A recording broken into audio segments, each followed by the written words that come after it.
started Sterling Lighting, the very first question that was posed to us when we were coming up with the concept was, how many uplights do you want? Yeah. And so that's like one of the things we had to figure out first thing, and we had to think like, what kind of company do we want to be? Yeah. Like everybody else? Or what was your thought? No, that was exactly, like, it was shocking when they said, like, how many uplights do you want? I said, one. And like, well, everybody else has like 15 uplights that really all serve the same function. Mm-hmm. And I think it went back to, the things that were different. We were running a business, and we followed the philosophy. I think Nate Mullins was one of the first ones, like that book in like 2003 came out and said, keep it simple, stupid. And it applied to like how I ran the business, where I tried to keep my product offering as simple as possible. And every time we made those changes, it just caused havoc on service and maintenance. And so, yeah, that was the one that, at the very beginning, they're like, well, that makes it so much easier if you just have one light. And I was like, yeah, it makes it easier on our installs, makes it easier on our designs. And then how do we make it versatile? Yeah.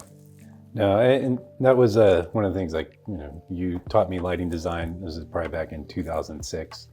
How do we make it easy for the people that work for the lighting design install firm? Like, how do they like spec things out? Like, how do you make it easy for the technicians to do the install? And we were trying to think through, because our key customer in mind was the design installation firm. Yeah. And trying to make it simple as possible, from the ordering to the install to the service. And like, that's what Sterling Lighting wanted to be. Yeah. In the very beginning. Yeah, it was really, it started off, how do we help my business? Like, what do I actually need? And then it kind of grew from there, where we had some other people that came along. But, I just felt I needed something really, really simple to do my designs, that I could service easy, that I knew the product well. And it wasn't real popular at the time, because a lot of the guys that I talked to, they would switch up, like their design involved switching up fixtures. So it's like, I met with someone one time, he's like, what I do different is every job I go to, I offer a different path light. And I was like, that's not lighting design, that's fixture selection. And I was like, our whole philosophy was like, as a manufacturer, we're kind of backwards, because we're like, we want our fixtures to disappear, to not be noticed, just like what we do on design. So yeah, I just wanted to make it as versatile as possible. And that's what you and I set out, like, all right, can we have one product, or a simple product that can do a lot of different things, instead of 20 different options and different SKUs and everything else, which just complicates the ordering process, complicates the installs. Like, it requires so much more management. And I think we're just limited. I'm limited as a designer on everything I can do. So it's like, I could do a great design and I could offer a product, but if I'm making changes or doing crazy things in the field, or the maintenance becomes overbearing, it doesn't allow me to scale the business, which then I don't offer as many great lighting designs. So yeah. You remember when we started Sterling, how many lights we brought to market to sell? I was like, in reality, you go, I need an uplight, a downlight, a wash light, and a path light to accomplish 75% of things. And looking back, we do overuse our uplight. We use it we use it for washing, we use it for silhouetting, we use it for, heck, I've used it in downlighting applications. Like, we've used it in times that, a specific light might be better. And so that's why we've built up our offering, but we've always stuck with the philosophy of like, keep it simple and make it versatile, and make different options for it, different shrouding, different intensities of light, different color temperatures, everything you could do on design. But yeah, we had 4 lights to start off with, and at the beginning we're like, let's just stick with that, and that'll offer people 80% of what they need and offer a great value, and build it out from there. No, that's exactly right. Like, we wanted to be able to supply 80% of what somebody needed to keep it simple. Now, back then when we first started, we came out with like a drop-in line, fumbled around with that ETL process and got like patents in China and all kinds of craziness, because we didn't know what we were doing quite right. But we knew we wanted to keep a very simple product line to make ordering easy and the idea was like that people could stock their own product, because if you don't have that many products to offer, you stock your own products.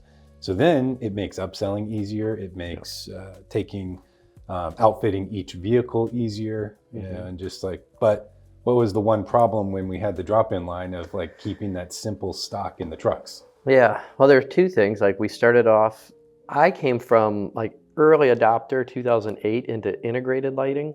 And it was a, quote, serviceable integrated light, 20-year warranty on the LEDs. I'm like, I am going to kill it. And it was like, I was spending $265 a light in like 2009. And the issue was they just failed. I mean, it was the beginning, the Wild West in LED, and we jumped in at the very beginning to go through that. So then I was like, I hate integrated lights. I was like, these are the worst. They don't do what they're supposed to do. I'm not getting the advantages that I'm supposed to get. So that we went all in on going to the drop-in or the retrofit. And that's actually what got us started, because I was buying $38 lamps and then I'm finding them for like $9, this exact same lamp. I'm like, all right, there's just some guy who's like ordering them and tripling the price to me. So that kind of got us going down the road that we never really intended to go to. But then once we got the lamps, it turned into the ones that I put in a year and a half earlier. You'd see like one diode go out, two diodes go out, three diodes. So that's where we did the whole tour of the lamp factories and looked at everything. And I remember one of the big competitors at the time, they had their own lamp, and it was like this 7-watt is 5-year warranty. It's designed for enclosed fixtures. And then we're talking to the manufacturer who made it, and he's like, no, they had us take that off. There's no warranty on it if it's not if it's inside of an enclosed fixture. And so we knew the warning signs were there. It was 2011. It seemed like the best offering. We thought like if it lasts 2-3 years, we could go and replace it. But those LEDs lasted less than the halogen and didn't provide as good of a light source. So that's where we went 2012. Like we need to solve the actual big problem in LEDs. Well, that's what as we were doing, looking at MR bulbs, we realized that they weren't just, lamps, bulbs. Yeah. That they were designed for open air interior fixtures. Yeah. Like they were designed to draw heat from the air, and that's how they would cool. When you lock them in, air is a great insulator. Yeah. And it just, which, on a halogen bulb, it's not a big deal.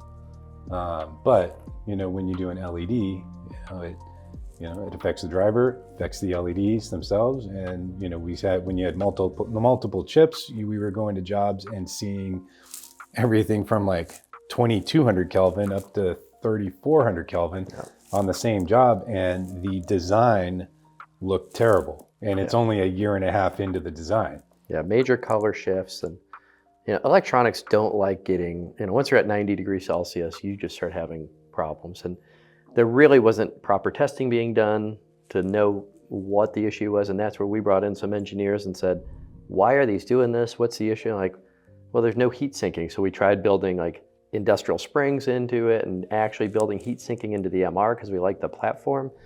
But ultimately, early on we said, this is a bad technology. Like you're just not getting heat sinking into it. And the only reason you're going through it is because we have all these halogen fixtures, and like this is easier to retrofit. But moving forward, we're like, well, what's the best offering? Like what would be the best option? Well, and you had to make a sacrifice on that, because what was one of your revenue sources in the business was relamps. Like that was a pretty significant. Huge. Yeah. That was a big decision. Like, and going all in LED, like the advantage was obviously wiring was easier. The amount of wire used, the voltage drop, like in the old days, we are 11.3 volts, and then we had to be consistent, and all of a sudden we're from 9 to 15. Like it just opened up a whole new world on what was possible in lighting. But we did have to make the decision, like 10 to 20% of our revenue came from relamps. And that was, we were selling customers at the time, like this light will last forever. And then it really, in that technology, I still think the drop in, if I were offering, I recommend every 3 to 4 years you're replacing it, versus halogen was every 1 to 2 years. So you are doubling the life and reducing energy. But Right. And then the other thing that we talked about is like my truck, the way it looked, where we did everything in wattages, which we try and discourage the whole industry from describing your light output in wattage because it doesn't make any sense. But we had a 3 watt, a 7 watt, a 5 watt, a 9 watt. And then we had the different degrees, the 12 degree, 18 degree, 32, 40. And then as you start building up, and then all of a sudden, we sell some jobs at 2,700. And you start looking in the bins in our trucks, and it was literally like 3 bins of different lamps. And then we had different manufacturers, and every year there's the new upgrades, so nothing matched. And I just went into like, if I'm going to spend as much time as, at that point I was really getting like, I think better in design, like 2008, 6, 7, 8, I was not a good designer.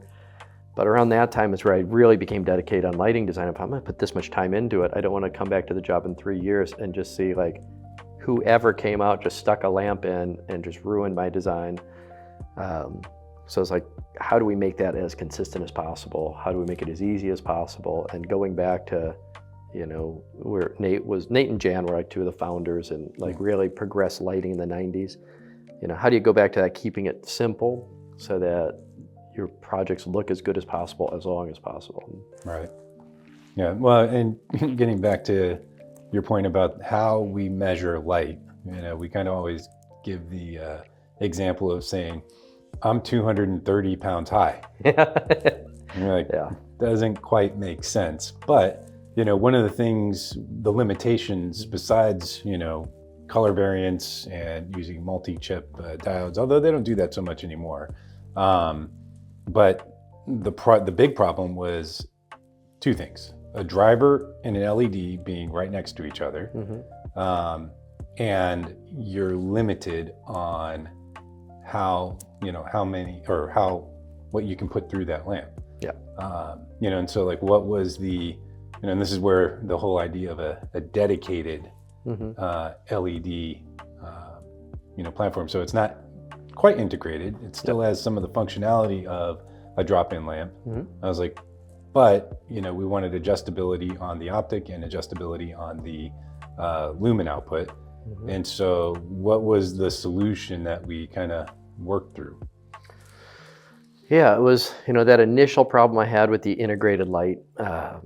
And I was actually, these beautiful fixtures, they were gorgeous fixtures. And I'm literally having garbage bags that I'm just bringing into the recycling bin. And I'm like, what a complete waste. And I remember the feedback we got from the engineers was like, don't let anybody open that light ever. The minute you trust an installer to open up the light, then you're going to open up all the different troubles that can happen. And that's why we said, well, we're a professional, like our people should know what they're, like my guys know what they're doing. So I think other people out there should be trusted with the intelligence to say like, I can open up a light and swap out a driver. I can swap out an LED or an optic and close it back up and be certain that I could do it right. But the other thing that we've learned, many times along the way is you design the electronics and the LED and then build the enclosure around that, where the old way of doing it, or the way that you see people doing with drop-in, is they have a platform that they have to fit everything into. So the resistors are underpowered, they're smaller. If you look at, a resistor, you look at a capacitor, they're much smaller because they have to fit in that tiny platform.